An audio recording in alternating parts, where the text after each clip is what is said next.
Dear students, welcome to RxPSM.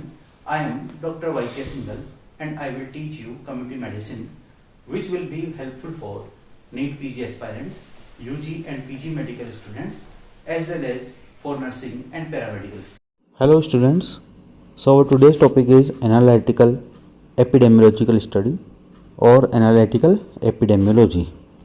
So let's begin.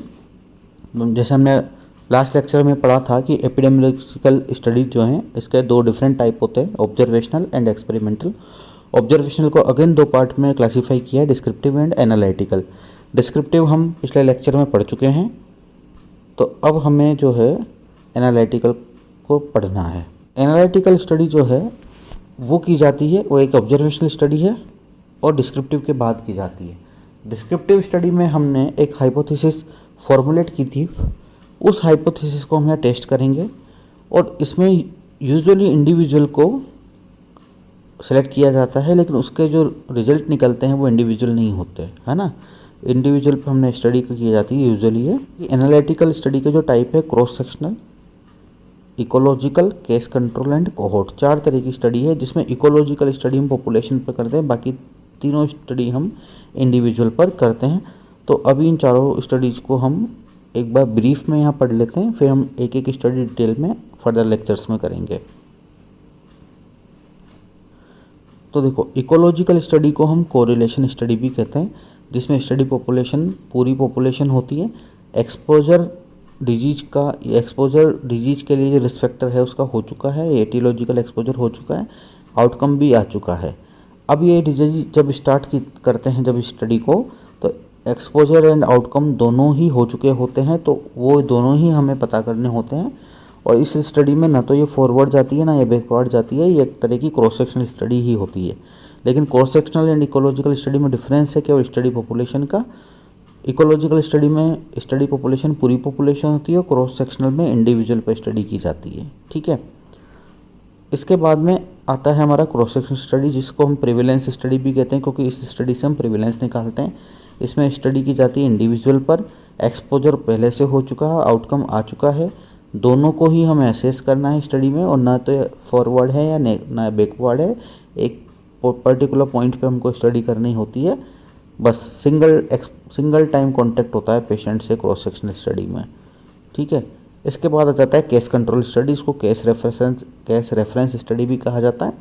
इसमें study population individual ही होता है, exposure भी हो चुका है, आउटकम भी हो चुका है, लेकिन स्टडी को स्टार्ट करते हैं हम आउटकम के साथ, यानी कि जो इंडिविजुअल है उसको बीमारी हो चुकी है और उससे पूछा जाता है कि रिस्क फैक्टर क्या हुआ हो सकता है। यानी कि जैसे पेशेंट की जो हिस्ट्री लेते हैं, तो पेशेंट से हम पूछते हैं ना कि भाई तुम्हें बीमारी हो गई, तो उसी से जाना जाता है ना पेशेंट से। अगर कोविड है तो उससे पूछते हैं कि तुम किसी पेशेंट के कांटेक्ट में तो नहीं आए थे, या कोई डायरिया वाला पेशेंट आया तो उससे पूछते हैं कि हाँ भाई कल क्या खाया था, गोलगप्पे तो नहीं खाए थे कहीं हाथ वाले, है ना। तो इसलिए इसको हम बैकवर्ड लुकिंग या रेट्रोस्पेक्टिव स्टडी भी कहते हैं, ठीक है। इसके बाद आ जाता है कोहर्ट स्टडी को हम फॉलोअप स्टडी करते हैं। इसके अंदर पेशेंट से बार बार मिला जाता है, केस कंट्रोल में बार बार नहीं मिल रहे थे पेशेंट से, ना क्रॉस सेक्शनल में मिल रहे थे, ना इकोलॉजिकल में मिल रहे थे, सिर्फ कोहर्ट में मिल रहे हैं। इंडिविजुअल पे स्टडी होती है, एक्सपोजर हो चुका है लेकिन आउटकम अभी तक नहीं पता चला, आउटकम के लिए हम फॉलोअप करेंगे। स्टार्ट होती है स्टडी एक्सपोजर से, और फॉरवर्ड लुकिंग या प्रोस्पेक्टिव स्टडीज़ को कहा जाता है।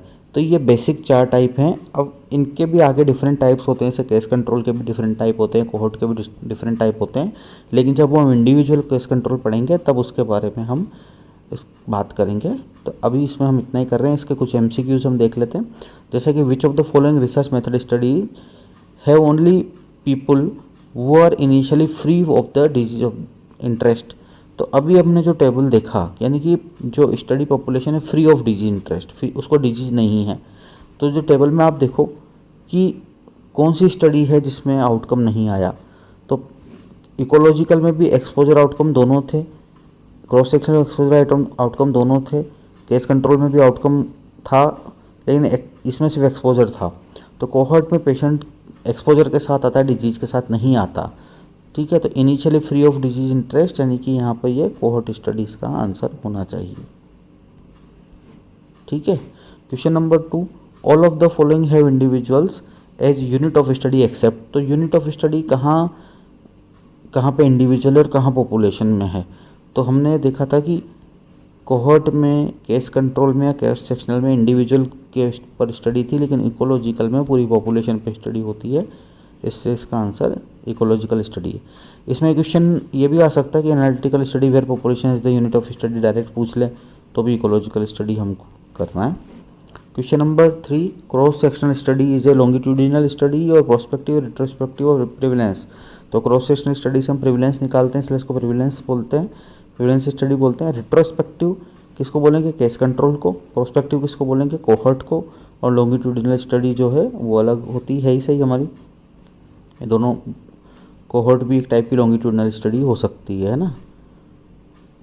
इसके बाद में नेक्स्ट आ जाता है 4th question, a person wants to study a disease X and fat consumption, he collected data for number of people. अब इसने डाटा किसका लिया, number of people affected with X from the government hospital and detail of fat consumption from food industry. तो इसने अलग अलग जगह से डेटा ले लिया, तो इसी स्टडी को क्या बोलेंगे। तो देखो ये क्रॉस सेक्शनल स्टडी हो सकती है क्योंकि इसने एक बार में डेटा लिया है, या ये कोई इकोलॉजिकल स्टडी भी हो सकती है। एक्सपेरिमेंट तो बिल्कुल नहीं है और केस कंट्रोल भी नहीं है क्योंकि वहाँ पेशेंट से कॉन्टेक्ट ही नहीं किया इसने। तो ऐसी स्टडी जो है इसमें ये नंबर ऑफ पीपल के लिए किया गया है, इसलिए इसको हम इकोलॉजिकल स्टडी कहेंगे। ठीक है। सिमिलर क्वेश्चन है, in a UK study it was found that there were more death from asthma than the sale of anti asthma drug. तो यहाँ तो अस्थमा की डेथ का डाटा हमको लेना पड़ेगा हॉस्पिटल से, एंटी अस्थमा ड्रग की सेल का डाटा लेना पड़ेगा। जो भी सेल का डाटा कहाँ से ले सकते हैं, जो भी ड्रग वाले हैं उनसे लेना पड़ेगा। तो ये पॉपुलेशन की स्टडी हो गई, इसलिए इसको इकोलॉजिकल स्टडी बोलेंगे। इसको सेम क्वेश्चन है। Then case control study is a type of, case control study क्या होती है। तो केस कंट्रोल स्टडी किस में आ रही है, ऑब्जर्वेशन स्टडी के 2 पार्ट थे, डिस्क्रिप्टिव और एनालिटिकल। तो एनालिटिकल में आती है, तो it is a type of analytical study. ठीक है, सही है। तो ये हमारे MCQs खत्म हो गए। Thank you for watching this video, please subscribe and share.